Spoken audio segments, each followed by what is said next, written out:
अब नेक्स्ट देखते हैं, how does the poet transform the ordinary event of a woman being stung by a scorpion into a poetic subject.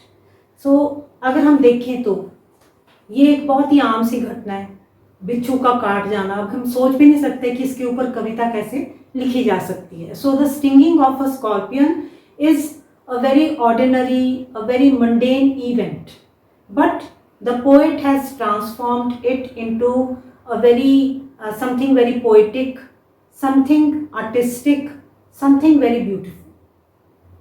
So उसने इसको बिल्कुल ही इतनी सुंदर कविता इसके ऊपर लिख दी। So ये किस तरह से उसने किया है? How has he succeeded in doing so?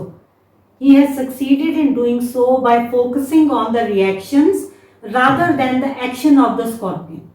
So उसने किस तरह से इतनी सुंदर कविता लिखी है कि उसने पूरा अपना, जैसे कैमरामैन नहीं होता अपना फोकस करता है एक चीज के ऊपर, सो उसने उसके ऊपर फोकस नहीं किया कि काटा, किसके ऊपर फोकस किया कि किस लोगों की प्रतिक्रियाएं क्या थी। सो उन प्रतिक्रियाओं के ऊपर फोकस करके, उनकी बात करके, he has succeeded in writing a very beautiful poem.